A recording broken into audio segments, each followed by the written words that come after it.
नमस्कार दोस्तों, गरिमा yes YouTube channel में आप सभी का स्वागत है।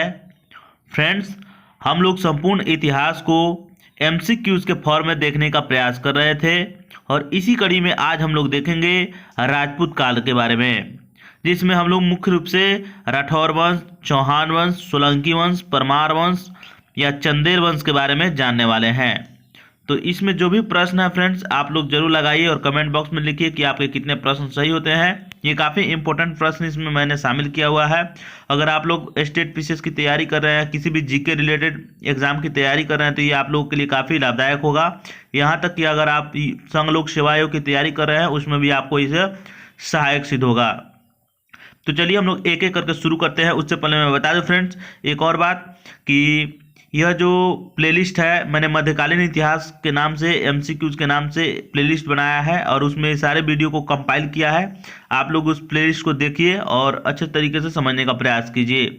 चलिए हम लोग जानने का प्रयास करते हैं आगे की चीज़ों को। आप लोग यहाँ देख सकते हैं, मैंने लिखा है राजपूत काल। तो चलिए एक एक करके अब हम लोग समझने का प्रयास करते हैं और जानने का प्रयास करते हैं। एक नंबर प्रश्न है फ्रेंड्स, गढ़वाल वंश, जिसे राठौर वंश के नाम से भी जाना जाता है, तो गढ़वाल वंश के किस शासक ने पाल शासक गोपाल को हराया था? ए में चंद्रदेव, बी में जयचंद्र, सी में गोविंद चंद्र, डी में महिचंद्र।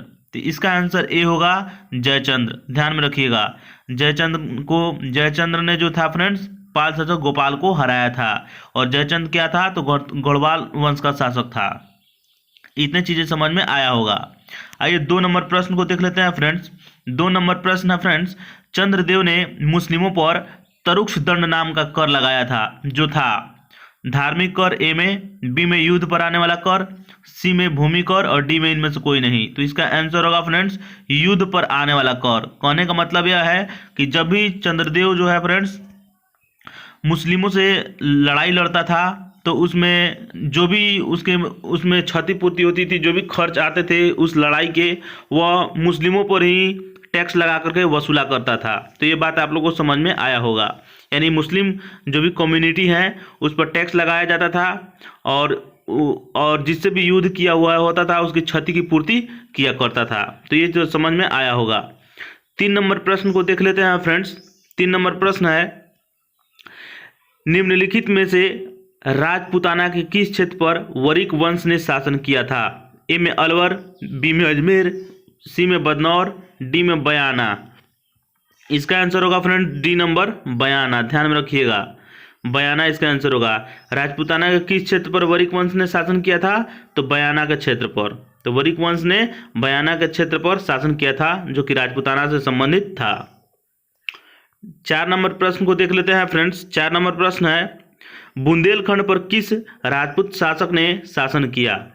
ए में राठौर, बी में परमार, सी में चंदेल, डी में चौहान। इसका आंसर होगा फ्रेंड्स सी चंदेल। काफ़ी इंपॉर्टेंट प्रश्न फ्रेंड्स से पूछा गया था, इसलिए मैंने इसको शामिल किया है यहाँ पर। तो चंदेल इसका आंसर होगा, ध्यान में रखिएगा। पाँच नंबर प्रश्न को देख लेते हैं। पाँच नंबर प्रश्न है फ्रेंड्स, पृथ्वीराज चौहान ने मोहम्मद गौरी से कितने युद्ध किए? एक, ऑप्शन नंबर ए में एक है, बी में दो है, सी में तीन है, डी में चार है। इसका आंसर बी होगा दो। पृथ्वीराज चौहान जो था फ्रेंड्स, ये मोहम्मद गौरी से दो युद्ध किया। एक तराइन का प्रथम युद्ध और एक तराइन का द्वितीय युद्ध। तराइन का प्रथम युद्ध सन 1191 में हुआ और द्वितीय युद्ध 1192 में हुआ। तो इस तरीके से दो युद्ध लड़े गए, तराइन का प्रथम युद्ध और तराइन का द्वितीय युद्ध। तो समझ में आया होगा। छः नंबर प्रश्न को देख लीजिए, तराइन युद्ध से संबंधित है। तराइन युद्ध के प्रथम युद्ध का परिणाम क्या था? यानी तराइन के प्रथम युद्ध का परिणाम क्या निकला था? तो ए में मोहम्मद गौरी पराजित हुआ, बी में पृथ्वीराज चौहान पराजित हुआ, सी में पृथ्वीराज चौहान विजयी हुआ और डी में ए और सी। तो फ्रेंड्स ये इसका ए और सी दोनों होगा। यानी मोहम्मद गौरी पराजित हुआ और पृथ्वीराज चौहान विजयी हुआ। तो ए और सी इसका आंसर हो जाएगा डी नंबर। ध्यान से देख लीजिएगा आप लोग एक बार पॉज करके। सात नंबर प्रश्न को देख लीजिए। सात नंबर प्रश्न है फ्रेंड्स, किसके शासनकाल में महमूद गजनवी ने सोमनाथ मंदिर से अथाह संपत्ति लूटी थी? काफ़ी इंपॉर्टेंट प्रश्न है फ्रेंड्स, बार बार पूछा जाता है। ए में भीम प्रथम, बी में जयसिंह सिद्ध राजा, सी में मूल राजा द्वितीय और डी में भीम द्वितीय। इसका आंसर होगा फ्रेंड्स भीम प्रथम। भीम प्रथम गुजरात का ही शासक था और इसी के शासनकाल के दौरान फ्रेंड्स महमूद गजनवी जो था यह सोमनाथ मंदिर से अपार संपत्ति को लूटता है। ध्यान में रखिएगा। 8 नंबर प्रश्न को देख लेते हैं। 8 नंबर प्रश्न है, मोहम्मद गौरी को भारत में पहली पराजय किन राजपूत शासकों से मिली? तो ए में राठौर, बी में चौहान, सी में सोलंकी, डी में परमार। इसका आंसर होगा फ्रेंड्स सोलंकी से। यही मूल राजा जो द्वितीय था फ्रेंड्स, मूल राजा द्वितीय, यही पराजित किया था सर्वप्रथम भारत में। मोहम्मद गौरी को सर्वप्रथम मूल राज द्वितीय जो है फ्रेंड्स, मूल राज द्वितीय जो सोलंकी वंश से संबंधित था, यही सर्वप्रथम पराजित किया था, ध्यान में रखिएगा।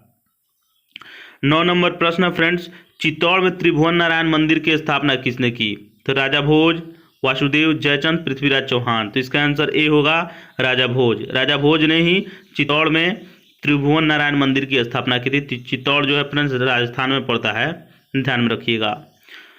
10 नंबर प्रश्न है और आखिरी प्रश्न है, खजुराहो का मंदिर कहाँ पर स्थित है? तो ए में छतरपुर जिला मध्य प्रदेश, बी में रायसेन जिला मध्य प्रदेश, सी में सागर मध्य प्रदेश, विदिशा मध्य प्रदेश। इसका आंसर छतरपुर जिला मध्य प्रदेश होगा, ध्यान में रखिएगा। फ्रेंड्स एक बार और बात बता दूं फ्रेंड्स, यहाँ पर एक बात आप लोग याद रखिएगा कि यहाँ पर मैंने फ़ोन पे और गूगल पे दिया हुआ है। यहाँ पर विजय कुमार के नाम से आप लोग अगर आर्थिक सहायता करना चाहें तो कर सकते हैं।